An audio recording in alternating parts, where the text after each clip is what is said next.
Good afternoon. Welcome to Tony's Tangent. We're here at the Ice Capades at 1833 North Pearl Street. And we've got Tony here as usual and a guest today, Rob Nelson. How's everybody doing? I'm glad you could come back and join us today. Again, I'm wearing my black-owned t-shirt to represent the Ice Capades. It's a hot day, so I'll encourage everybody who's out and about to come by, patronize the business. Love the owners. Very cool place while you're waiting to get your popsicle or your smoothie, whatever you want. But without further ado, I'm glad to be here with Mr. Rob Nelson. And if you could, Mr. Nelson, can you tell us a little bit about yourself and your background? Sure. You gotta call me Rob. I don't Okay. want to be Mr. I'm glad to be here too. This is fun. And like I said, I'm not from Jacksonville. I'm in Jacksonville doing a really interesting social justice project. But my background is, the short version of it is, I'm a country boy from Wisconsin. Ended up in the big city of New York and LA. Had a talk show on Fox and a show on Fox News. For the record, I'm not ultra conservative. I actually worked with President Clinton. I'm like true independent, and I think that's what a lot of people in this country are. I wouldn't say I'm moderate. I'm extreme on certain things, but okay. I'm independent, meaning I don't fall into a party's camp. I think the whole political system is pretty corrupted at this point. So I go with what I think makes the most sense. And my main goal is to find common ground. So I kind of got out of television and moved into digital, which is where we all are right now. Mm-hmm. And everybody out there, you all know it. Like, this is how we like our content, fresh and real, and not all pre-produced. And I'm doing a listening tour where I'm traveling the country trying to bring. My thing is, we got to find common ground. And, whether you're black, white, rich, poor, it doesn't matter at this point. Nobody's getting anywhere when we're all just yelling and screaming. And anybody would go to Twitter, and it's like a shout fest. I can talk louder than you. And the scary thing about what's happening with social media is you can tweet something horrible, and the only way I can be louder than you is to be more offensive, because you can't actually hear me. So I just make a more offensive comment on Twitter, and you make a more offensive. Pretty soon, we're all yelling and screaming. Nobody's listening, and meanwhile, the communities that are in trouble are falling apart. So I wanted to sort of address that by merely doing what I do best, which is getting people to talk. It's that simple. Get you together to talk and figure out how you find common ground, and from there, if you talk to the person outside your Facebook group, and you talk to the person you never talked to, and you talk to a cop when you're a Black Lives Matter activist, if you actually start the dialogue, maybe you can find some common ground and solutions. That's the idea. Now here's my question. You've been some of everywhere in the world, I would assume, correct? Here and there, yes. Okay. I mean, I've got a lot of places still to go, but yeah. Okay. How would you gauge the political climate and race relations here in Jacksonville with the rest of the country? Small, in comparison to the rest of the country? So, and again, I haven't been here a long time, okay. So I'm a visitor who is trying to put together. We're putting together an interactive live stream forum, which is bringing the whole community together, as many people as want in. And already, when is October 29th. Okay. 7 p.m. Doing it at a local gym, and that's going to be here in Jacksonville. Yeah, in Jacksonville. You're invited. Anyone watching, we'll figure out to get there. We're going to social distance people. We're going to social distance people. We have risers, the whole thing. Okay. It's a gym. It's a church gym. Impact Church. Okay. Rents the gym, and we're doing it in their gym, which is awesome. So part of the idea is. That's a quick shout out to Impact Gym. He gave you a quick plug. There we go. Right. And so basically, my sense of Jacksonville is that it actually is a microcosm of a lot of the rest of the country, except that it's more divided and more integrated at the same time. So if you look at like a place like LA may seem more diverse, but it's actually oddly not integrated at all for the most part. I mean, Hollywood, sure, you're going to get people of different races and stuff. Everyone's going to be there, but it's really, it doesn't overlap. Jacksonville clearly has black and white people coexist, but they are divided in sort of terms of where they live for the most part. There's economic division, all that. But it's amazing how much more fluid it is with that underlying tension. And I know historically Jacksonville's had a lot of issues with in the policing, I talk to a lot of police officers, former police officers, especially black police officers. They all talk about, you know, the systemic bias built in, and the tension and division that's existed between blacks and whites for a long time in Jacksonville. So I think it's actually kind of there, much like the rest of the country. But in some ways, as you said, some ways it's a little hotter, in some ways it's a little cooler, because people are used to floating back and forth more. LA, it's a little more black people here, white people here. You wouldn't think it, but it is. What is the intent of getting people in this forum on the 29th? What is the end game? What do you So want to the get? end game is a great question. The end game of getting people together is it's pretty simple. If you take the protests where we're at now with Black Lives Matter, and I was at them, I was in them. I had one of the organizer of the biggest protest in LA, 10,000 people. I've talked to cops. I've had, you know, Republican conservative candidates on my platform. You talk to whoever you talk to. The problem becomes that nobody really talks to people who don't agree with them. So you might, because you're out talking to people. But even you're interviewing people in your space. So anybody watching, think of it like you probably are most comfortable talking to somebody who agrees with you. And social media is set up to do that. It's set up to reinforce your biases so you stay on it. So your Facebook community grows with people who agree with you. And you might yell at someone who doesn't agree with you, but you rarely communicate with them in a way. So the idea of this get-together is if you literally brought all the different parts of the community, if you brought cops, if you brought Black Lives Matter activists, if you brought worship leaders, if you brought white business leaders who live, you know, at the beach, if you brought people from the impoverished part of the community, if you brought students, if you brought everyone to the table and said, just find the common ground. Let's just put it down and stop saying what you think you should say and say what you really think. It'll be uncomfortable. I call it this the awkward conversations. But what will happen is people will start going, I hear you, and again, I'm not thinking people suddenly going to agree with each other, but you're not going to find solutions to police brutality by keeping the police separated from the community. The cops have to hear what the community thinks in a safe forum to talk, and the community has to hear what the cops think. You got to be honest. Cops got to be honest and say, we're being honest. This is why we do this, and you know that's the only way you're going to find common ground. Not by being like, you're bad, you suck. You're bad, you suck. That'll get you nowhere. You just end up where you are. I have to say this. I've been in forums similar to that.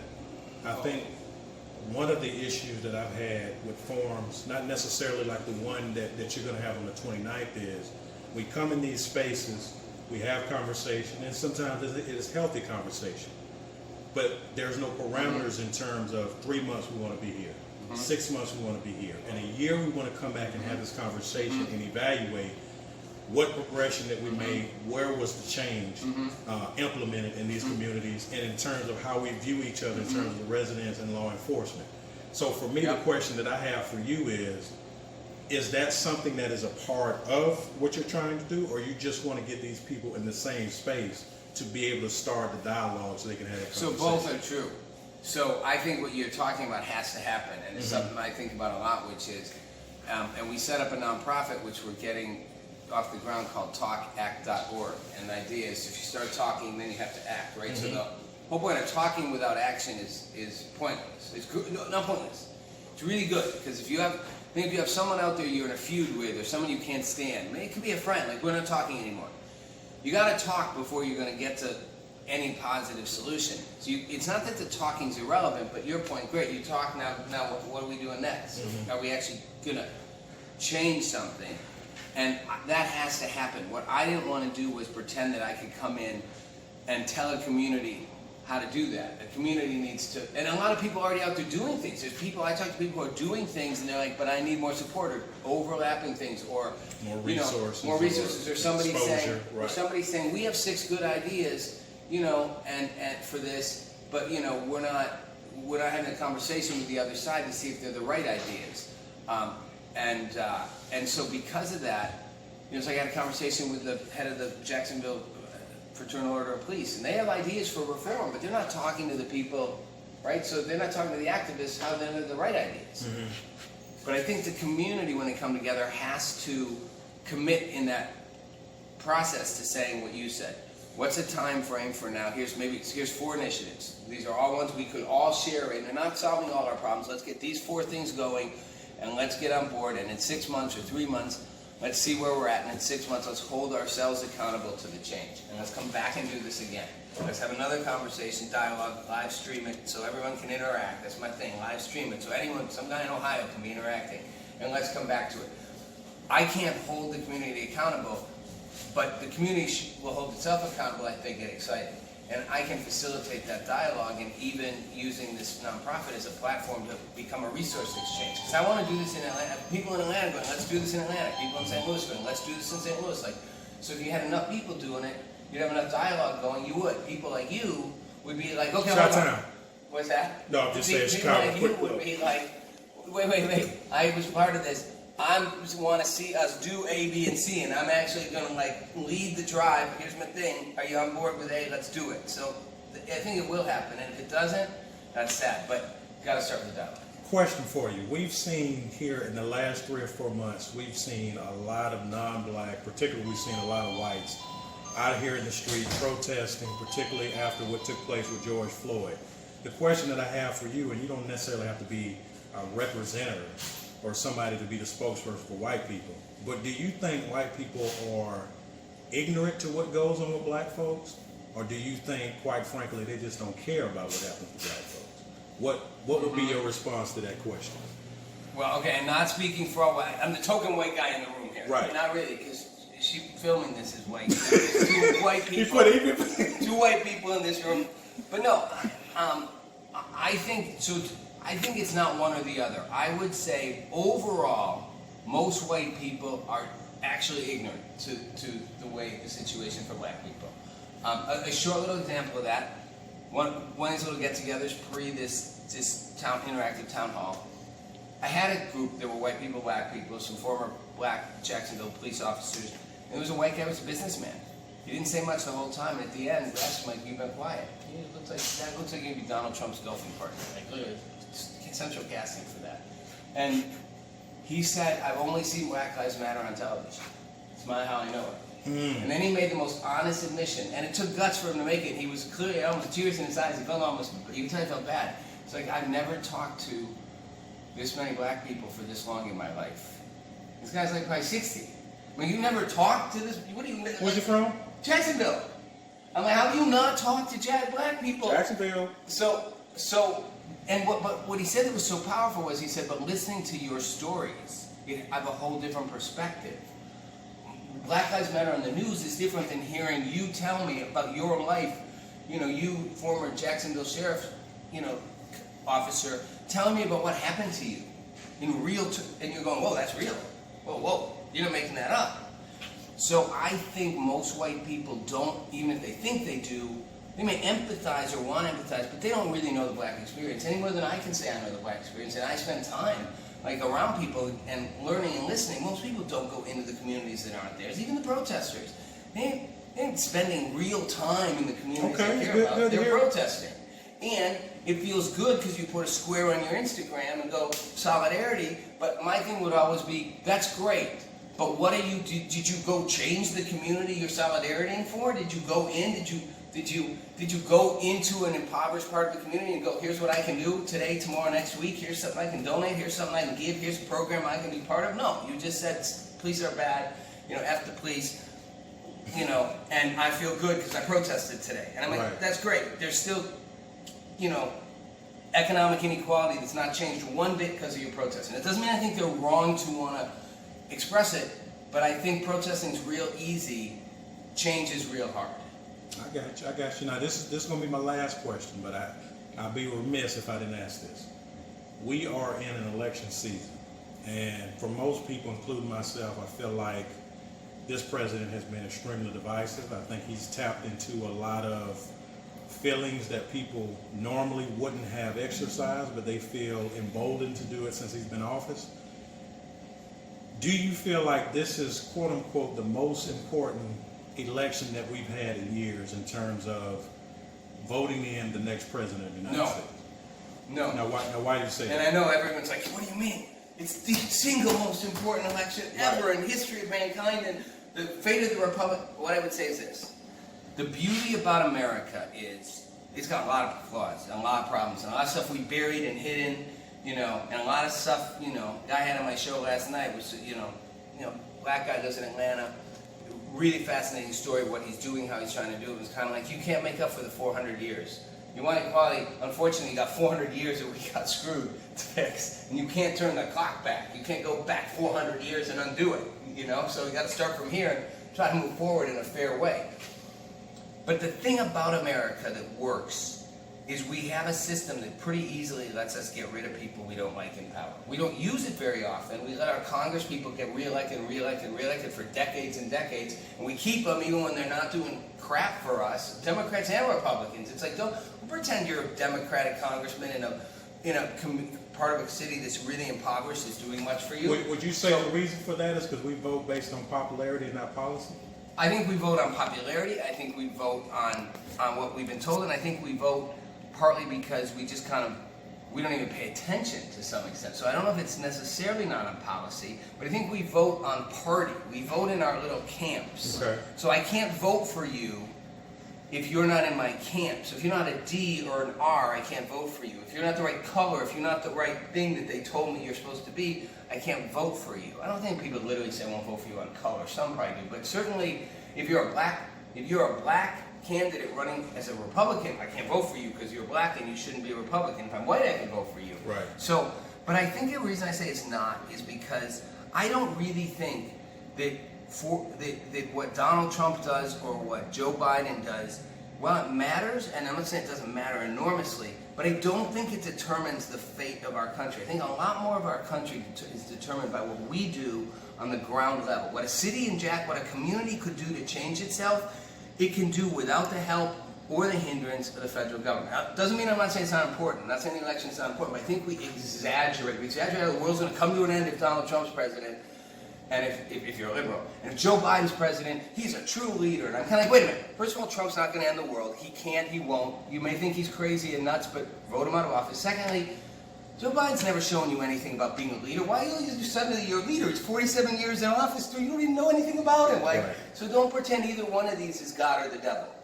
The power's more in us. That's all I'm saying to that. Got one more, and then we're gonna get out of here.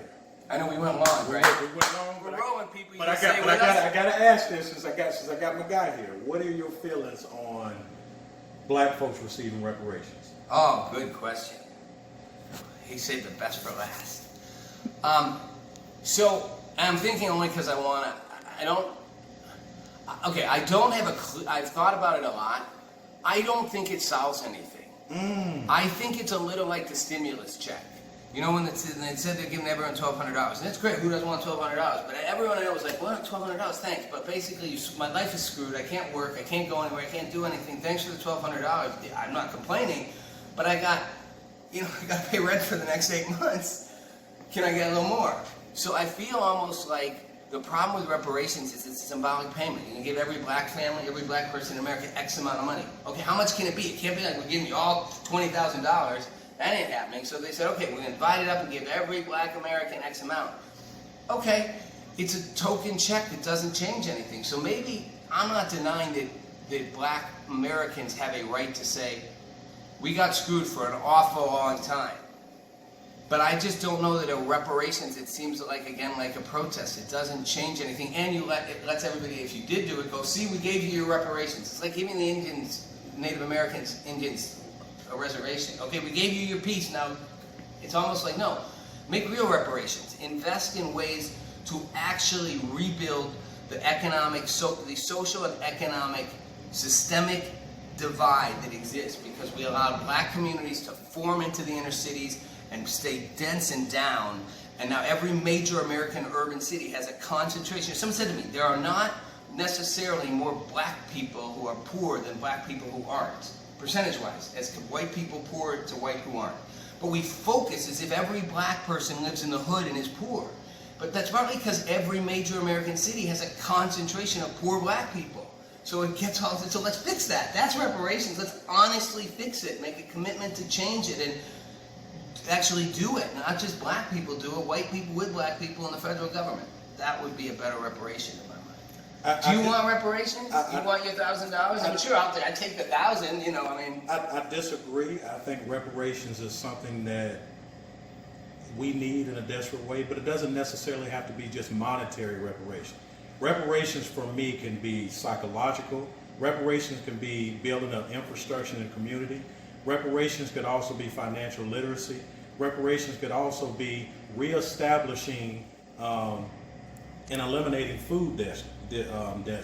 So when we talk about reparations, I'm not just talking about a monetary payout, even though I do think that you're talking about a wealthless class that's had wealth redistributed into other people's hands. I don't think you can have this conversation in capitalistic racist society without giving people an opportunity to compete against other folks in an open market.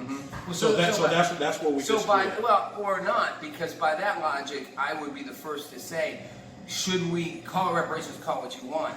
Should we say, historically, this is what has happened? Don't pretend this isn't you can say black people are probably responsible for what their lives right now, yes, but don't pretend it didn't get here because of a lot of stuff we did that set it up to get there. We meaning the white society, white power structure. And a lot of people too, not today, you may not be the racist out there, I may not be, but 30 years ago, 40 years ago, people were still getting treated, like you can't swim in the pool kind of thing. So if it was to say, let's have an initiative that's driven by federal and state governments that is a rebuild the impoverished black communities and start resetting the social and economic inequalities that exist in a systemic way, if that's a reparation, let's call it that, call it what you want, but let's do it, but let's make it an actual thing. I'm all for that. That's what I'm saying. That's what would actually make a difference. But commit to doing it. Say it's a national initiative. Let's bring the impoverished communities of America and black Americans who are in them up to the same level playing field. Because again, I'll say it's easy to say pull yourself up by your bootstraps, to which I always go, great, what if you don't have bootstraps? You heard it. So with that said, we're closing out, but before we leave, we want Mr. Rob Nelson. You're going to get on me if I call him Mr. But Nelson. I got to take the Mr. with it. Mr. Rob. Mr. Rob Nelson. Tell us more about October 29th and tell us more about what you're doing and how the people can get in contact with you. Okay, so easy contact with me is go to my socials, at Rob Nelson Live. All my socials are at Rob Nelson Live. So it's Facebook, Twitter, YouTube, Instagram, Twitter, I probably said Twitter already, whatever. They're all under the same thing. You can find me that way, and you can DM me that way. You can also, if you want to email me at that account, it's easy because I'll get emails for this event. It's rob@robnelsonlive.com or admin@robnelsonlive.com, which is like an info address. I can't send you to talkact.org yet because we're still putting that piece together, but we're going to have a website. You'll be there. But the event itself is this interactive live stream town hall, which will stream on multiple platforms.